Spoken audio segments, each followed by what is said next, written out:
Bienvenidas y bienvenidos de nuevo. Gracias por estar aquí en este programa. Bueno, pues hoy vamos a conversar con el doctor Enrique Dussel, que es profesor investigador de la Facultad de Economía, de posgrado de Economía de la Universidad Nacional Autónoma de México. Bueno, sobre el panorama económico en general, sobre los indicadores que se están dando a conocer en estos últimos días. Recordamos que el Fondo Monetario Internacional anunció una cifra récord, una cifra histórica de 650,000 millones de dólares para, bueno, pues la asignación de derechos especiales de giro, estos derechos especiales de giro que definió el Fondo Monetario Internacional y que empiezan a ser, digámoslo así, asignados a los países. En el caso mexicano, se anunció la cifra de 12,000 millones de dólares.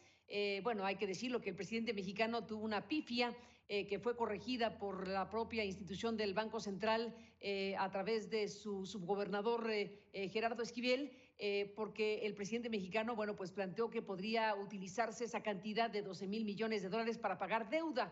No era por ahí el asunto, pero bueno, pues ya lo corrigió el propio subgobernador del Banco de México. ¿De qué se trata todo esto? ¿Qué significado, alcance, para qué sirven estos 650,000 millones de dólares que ha decidido el Fondo Monetario?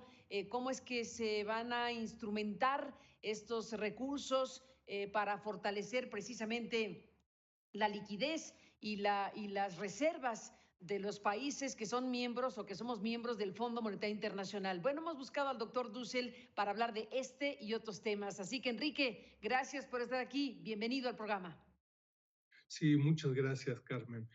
Mira, la noticia, como bien indicas, es la siguiente. A principios de agosto, el Fondo Monetario Internacional entonces decidió permitir este uso de derechos especiales de giro por alrededor de 650,000 millones de dólares, y los países miembros, a través de sus cuotas, participaciones en el Fondo Monetario Internacional, pueden hacer uso de estos recursos si así lo deciden, ¿no? Es muy probable que muchos países decidan no hacer uso de estos recursos. Ojo, esto no implica que los países puedan hacer uso ilimitado de estos recursos, ¿no? Que un país latinoamericano, México, busque utilizar la totalidad de estos 650,000 millones de dólares, sino que dependiendo de nuevo de su cuota y de su participación. Y pudieran iniciar y empezar a hacer uso de estos recursos, como lo indica el fondo, desde finales de agosto, el 28 de agosto concretamente. La cuota, la participación de México sería de unos 12,000 millones de dólares.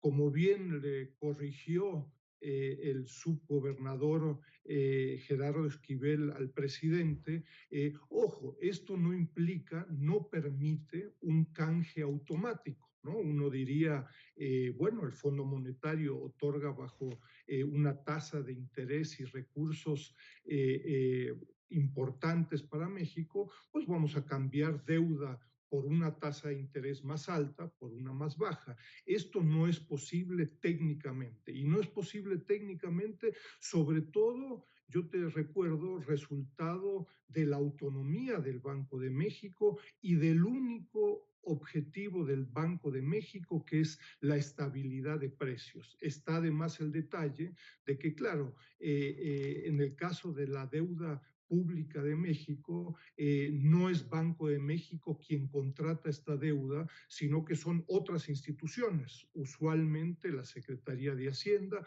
pero puede haber otras empresas paraestatales como pudiera ser Pemex y otras, ¿no? Entonces, ese detalle no es irrelevante porque ese canje no lo puede hacer Banco de México. Sin embargo, Carmen, yo te diría, si bien la respuesta del subgobernador de Banco de México es correcta, es técnicamente adecuada, hay un detalle, yo le pondría el pero. México hoy en día cuenta con casi 200,000 millones de dólares de reservas internacionales. El Banco de México acaba de sacar un documento interesante a finales de julio de 2021, explicando justamente la composición, los diferentes rubros de esta Reserva Internacional de México. Buena parte de eso es financiamiento o deuda del propio Banco de México. Sin embargo, 44% de estas reservas internacionales, estos activos internacionales, como lo define Banco de México, 44% son bonos que Banco de México tiene en la banca central y en otros organismos internacionales. Es decir, sería técnica y políticamente posible que Banco de México decidiera que 200,000 millones de dólares son suficiente reserva internacional, reducir estos activos en las bancas centrales, en diferentes divisas que tiene Banco de México, dado los recursos que obtuviera vía estos derechos especiales de giro, vía el Fondo Monetario Internacional. Me pudiera imaginar que el subgobernador de Banco de México y otros plantearan de que esto pudiera afectar la credibilidad de Banxico, ¿no? Pero reitero, la decisión pudiera ser 200,000 millones de dólares es un nivel adecuado de las reservas internacionales, ¿no? Entonces hay un debate, yo te diría, interesante, importante. No es un canje de deuda automático, como se propuso inicialmente por parte del presidente, pero existe sin lugar a dudas, si así lo decidiera Banco de México, la posibilidad de que Banco de México transfiriera parte de sus reservas, por ejemplo, 12,000 millones de dólares, de los activos que tiene en los bancos centrales. Esto sería técnicamente posible, ¿no? ¿Y deseable desde tu punto de vista? Mira, hay un debate internacional y en México de cuándo, diría alguien por ahí, de cuánto es tantito, ¿no? Es decir, cuál es el nivel adecuado de estos activos internacionales para un país como México, ojo, pero sucede lo mismo para China, Japón y Guatemala. Acá hay coeficientes, ¿no?, de reservas internacionales y activos internacionales con respecto al comercio exterior, con respecto a la inversión extranjera directa, etcétera, etcétera. Mi experiencia y mi opinión es, en casos de crisis, las reservas internacionales y los activos internacionales nunca van a ser suficientes. Aunque tuvieras activos internacionales de 2, 3, 4, 6 meses incluso, ¿no?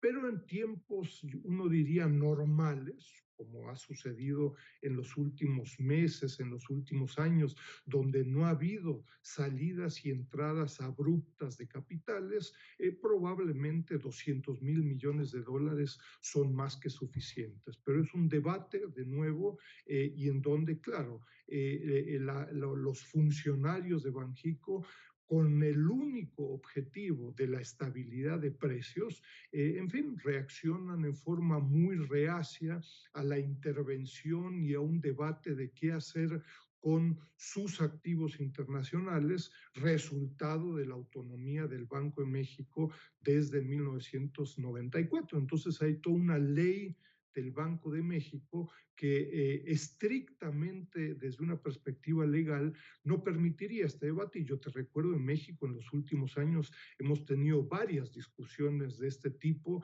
en donde se planteó, en fin, que estas reservas pudieran ser utilizadas para Pemex, con fines sociales, para política industrial y otros, y Banco de México siempre ha planteado, ojo, eso no está establecido en la ley de Banco de México. Nuestro único objetivo es la estabilidad de precios, nada más, ¿no?